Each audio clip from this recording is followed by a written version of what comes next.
when we think about the climate movement, often the voice of the climate refugee isn't so clearly heard.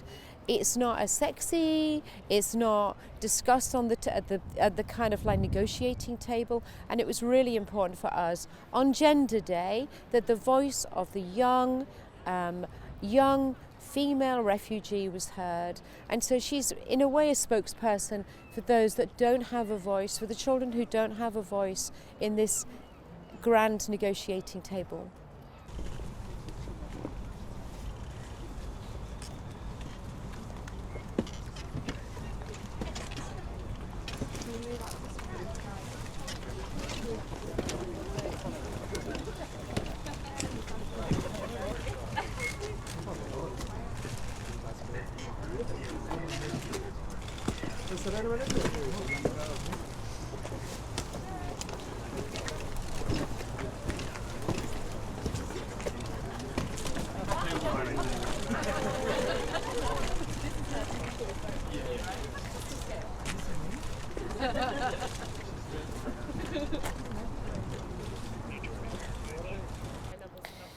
The issue of the climate refugee is not being discussed in a prominent position on the larger negotiating table.